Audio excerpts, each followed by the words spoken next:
Topic है FD से बेहतर ऑप्शन क्या हो सकता है। ऐसा नहीं कि सेफ सेफर हो जाएगा। म्यूचुअल फंड में जैसे पैसा लगाया ना, सेफ नाम का कोई चीज नहीं, ऊपर नीचे एज पर मार्केट।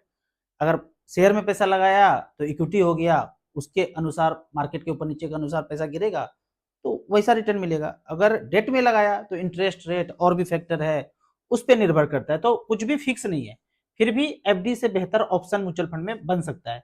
पहला बात देखते हैं कि बैंक में अगर पैसा रखते हैं तो बोलते हैं, ऊपर से आदेश आया कि 5 लाख तक सेफ है।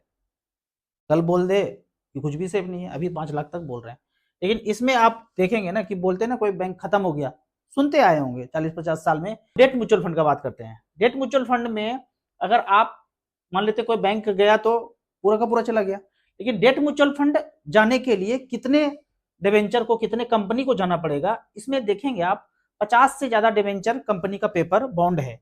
उदाहरण के तौर पे यहाँ पे लेते हैं SBI short term debt fund, तो इसके पोर्टफोलियो में अगर जाएंगे तो इतने कंपनी का जो है इन्होंने डिवेंचर लेके रखा है। मतलब हमारे पैसे को खत्म होने के लिए इतने कंपनी के डिवेंचर को, शेयर नहीं, इस कंपनी का शेयर नहीं लिया इन्होंने, टीवीएस का, एलआईसी का, टाटा का, इसका इन्होंने शेयर नहीं खरीदा है कि जो मार्केट में हलचल होगा तो यहाँ रिफ्लेक्ट होगा। इन्होंने इनको पैसा कर्ज पे दिया है, डिवेंचर खरीदा है इनका। तो इतने कंपनी में लगभग देखेंगे 60 कंपनी में आपका पैसा डाइवर्सिफाइड है। अगर 3-4 डेट फंड लिया, 50 भी एवरेज मानते हैं, तो 150-200 कंपनी में आपका पैसा डाइवर्सिफाइड हो गया। बैंक कितना पैसा लगाते हैं, किस कंपनी में लगाते हैं, ये जो है पारदर्शिता आपको नहीं है। लेकिन म्यूचुअल फंड में एक एक चीज दिया हुआ है कि कहाँ कहाँ पैसा लगाते हैं। दूसरा, यदि आप इसके रिटर्न को चेक करते हैं तो यहाँ पे एक ही कैटेगरी में बताता हूँ, SBI short term debt fund. बाकी भी कैटेगरी है, लेकिन जो स्टेबल है, लॉन्ग टर्म में भी ज्यादा अच्छा खासा रिटर्न दिया है, मार्केट का हलचल, इंटरेस्ट रेट का हलचल कम पड़ता है, वो है शॉर्ट ड्यूरेशन फंड।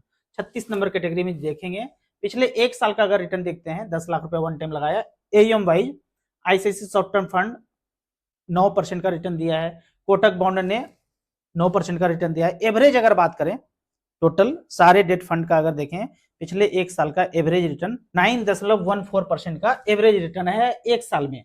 अगर 3 साल का एवरेज रिटर्न का बात करें तो यहाँ पे चेक कर सकते हैं, 6.88% का रिटर्न आया है, इक्विवेलेंट टू एफडी की तरह। अगर 5 साल का बात करें, 6.5 का रिटर्न दिया है। तो एएम जिसका सबसे ज्यादा है उसका अगर रिटर्न चेक करते हैं तो यहाँ पे आया है 7% का, 6.22 का, इस तरह से करके देख सकते हैं। अब यहाँ पे देखना यह है कि बैंक में आप पैसा टेम्पोररी रखेंगे, 2 महीना, 3 महीना, 6 महीने का टाइम है, तो जरूर बैंक में ही रखना चाहिए, डेट फंड में नहीं आना है।